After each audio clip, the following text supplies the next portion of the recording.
This is what's going to help you become debt-free, take control of your finances, and change your life.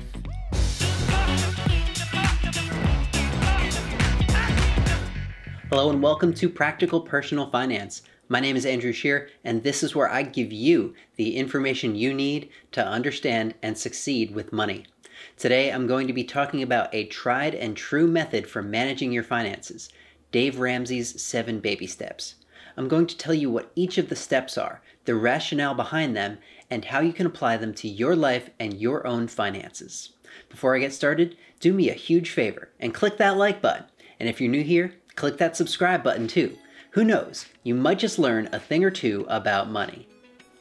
I first learned about Dave Ramsey's baby steps a couple of years ago. I was able to grasp the concepts just by listening to Dave's podcast, which is a replay of his daily radio show.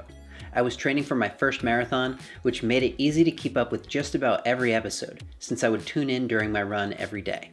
I listened for about a year before I finally decided to give the baby steps a try for myself. There are 7 baby steps in total, and they are designed to get you out of debt and put you on a path toward financial security.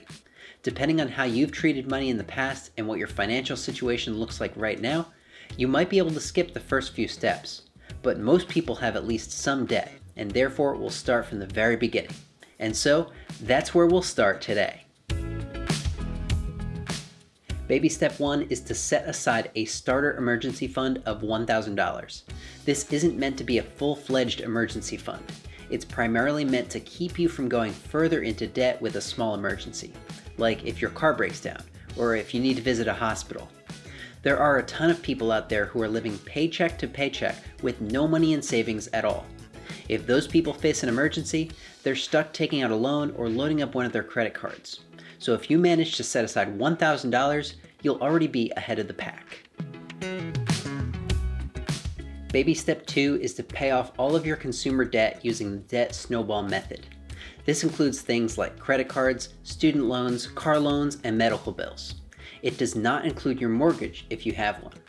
Most of us have at least some consumer debt, and baby step 2 is all about eliminating every last dime of it.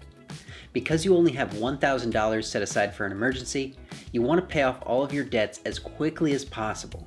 Dave suggests writing down all of your debts from smallest to largest, paying the minimum payments on each, and putting all of your extra cash towards the smallest debt on the list. This is called the debt snowball. As you pay off each debt on your list, you'll be able to put even more money toward the next debt. By the time you're working on the last few debts, you'll have so much momentum that they'll be paid off in no time. Baby step 3 is to save up a fully funded emergency fund. This is what's going to keep you from ever going back into debt in an emergency.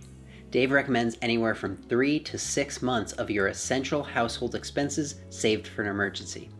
If you lose your job, need to replace your HVAC system in your home, or suddenly need to purchase a new car, your emergency fund will have you covered. You'll be able to pay in cash without ever going into debt. If you do run into an emergency and need to dip into your emergency fund, focus on replenishing it as quickly as possible so that it'll be there when you need it again.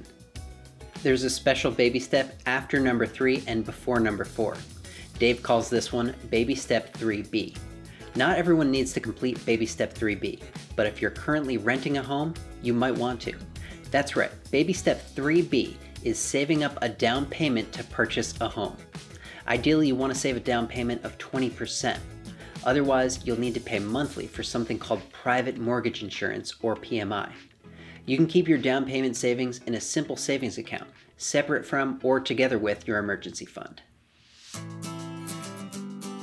Baby step 4 is to start saving for retirement. I know, retirement can seem really far off. But if you've watched my video on compound interest, then you know the importance of starting as early as possible. Dave recommends putting 15% of your income toward retirement.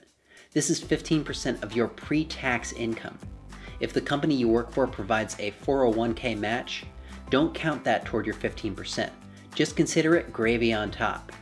So if you earn $100,000 per year, you're going to be putting $15,000 per year toward retirement, no matter what your company contributes.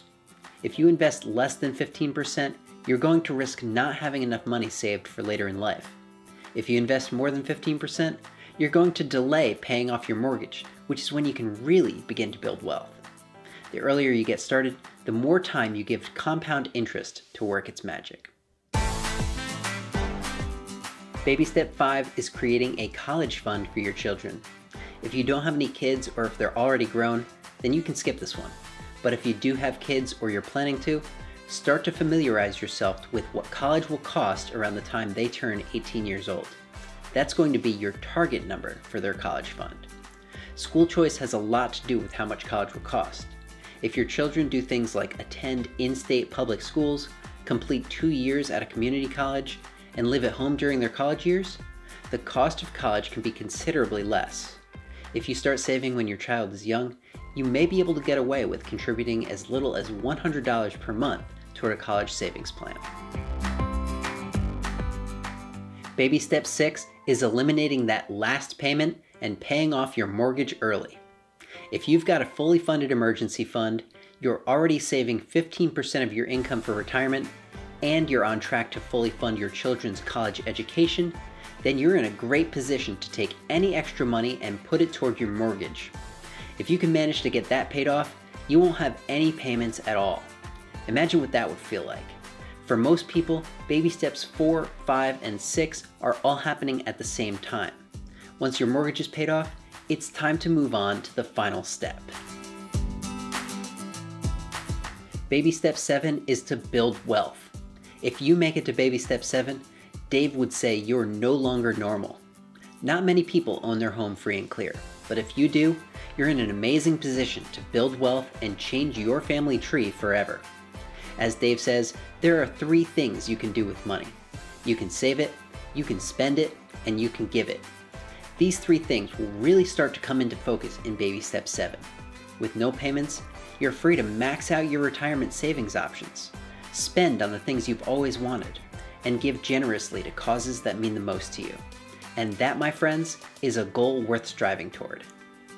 Which baby step are you on? Let me know in the comments.